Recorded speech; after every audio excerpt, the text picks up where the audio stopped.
तो hello Sam पाई back. तो आज हम बात करें स्वॉट एनालाइजेशन वॉर ऑफ अंडरवर्ल्ड की 9th और 10th एपिसोड के बारे में। तो लेट्स बिगिन।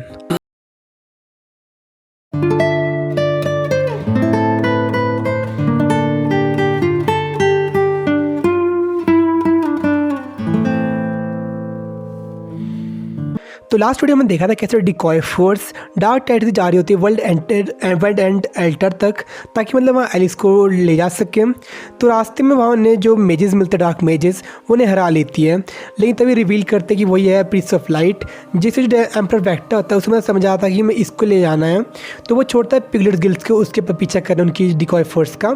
तो जो पिगलेट गिल्ड्स थे मतलब बहुत ज़्यादा स्ट्रॉन्ग गिल्ड थे, लेकिन वो कोई भी तलवार या वेपन यूज़ नहीं करते थे। मतलब उनके अकॉर्डिंग उनकी जो उनकी फीस थी या फिर उनकी जो मतलब शरीर था वही काफ़ी था मतलब लोग हराने के लिए। और मतलब बहुत ज़्यादा स्ट्रॉन्ग थे वो आम इंसान से, तो मतलब उनके जो आम इंसान डार्क टेरिटरी में थे उनसे भी बहुत ज़्यादा स्ट्रॉन्ग थे वो।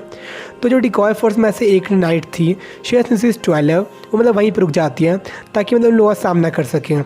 और जो शेयर्स 12 थी वो मतलब उसको बोलते शी था साइलेंट, क्योंकि मतलब कुछ ज़्यादा बकवास नहीं करती थी वो, बस काम से काम रखती थी वो। और जो उसकी तलवार थी बहुत ज़्यादा पतली तलवार थी और बहुत ज़्यादा शार्प थी, और मतलब किसी भी चीज़ को काट सकती थी। एज जो उसका मतलब बेस था वो एक फ्लावर था जो कि बहुत ज़्यादा रिसोर्स मतलब फुल था। और मतलब जब उनके बीच में फाइटिंग होती है तो बहुत ज़्यादा खतरनाक फाइटिंग होती है। तो मतलब कुछ लोग तो बुरी तरह मतलब काट कूट लेती है वो।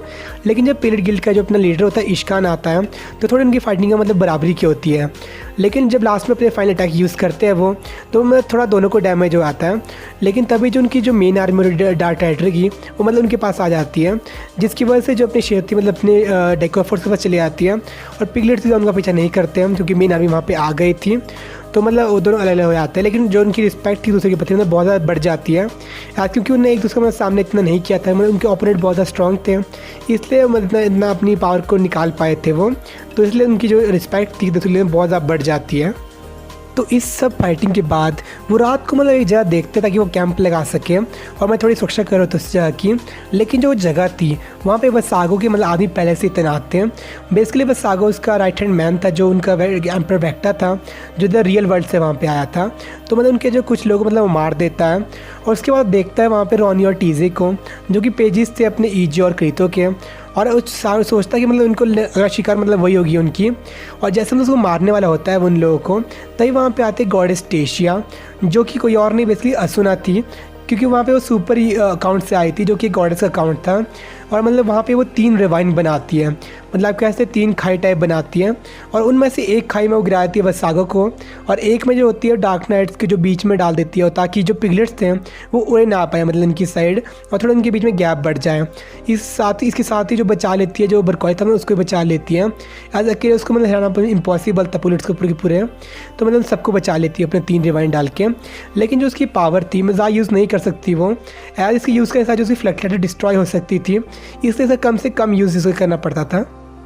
लेकिन मरने से पहले जो वसागो होता है वो देख लेता है उसने की शक्ल, उसे याद आता है कि यही है KOR की को लीडर, यानी कि लाइटनिंग फ्लैश। तो आप कह सकते हैं मैं दूसरे जानता था वो SEO के दिनों से।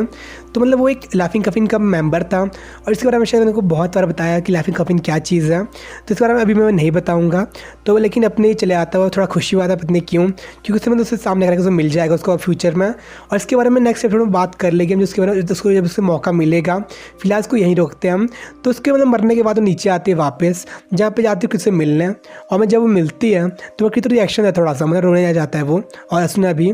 तो मैं गले गुले मिल रहे होते हैं आपस में, होता है वहाँ पे आती है एलिस, जो तो मैं रोक लेती है। तो आप कहते हैं जो उनके रीनों को मैं तोड़ लेती है एक प्रकार से वो, और दोनों मतलब आपस में फाइटिंग के लिए आते हैं।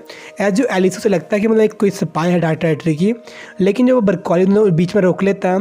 एज फिर बोलता है कि मतलब ये कोई स्पाई नहीं हो सकती, एज जितने वहाँ के लोग थे उन्हें बचाया है उसने।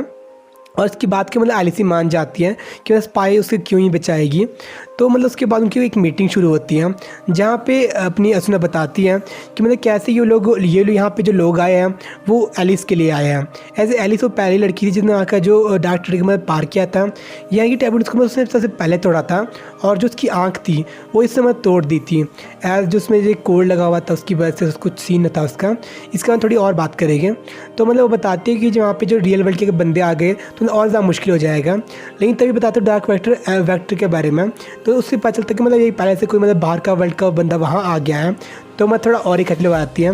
एज ए सुपर अकाउंट था अंडरवर्ल्ड के मतलब डार्क गॉड का, वो मतलब अनलॉक था, यानी कि उसमें कोई पासवर्ड नहीं था। तो उससे मतलब उसकी चिंता और बढ़ जाती है। तो उसके बारे में बताती है वो कि जो ये वाला वर्ल्ड है इसके बारे में एक और वर्ल्ड है जो कि रियल वर्ल्ड है, और जो मतलब यहाँ का वर्ल्ड है इसे कंट्रोल करता है रैत, जो कि यहाँ पे एक्सपेरिमेंट वगैरह कर रहे हैं लोगों के ऊपर। और यहाँ के लोग वहाँ के लोगों में एक ही फ़र्क है कि यहाँ के लोग टैबू इंडेक्स को मतलब फॉलो करते हैं, और यहाँ पे क्राइम रेट मतलब बहुत ज़्यादा कम है, लेकिन वहाँ पे क्राइम रेट बहुत ज़्यादा है वहाँ पे। तो इसके बारे में बोलती है एलिस को मतलब साथ चलने के लिए, ताकि मतलब खुद देख सके कि रियल वर्ल्ड कैसा है और वहाँ पे मतलब क्या है। और जो कोड 871 था लगा लोगों के ऊपर, वो मतलब किसी ने वहाँ पे रैत से लगाया था, और मतलब वो कोई मोल था।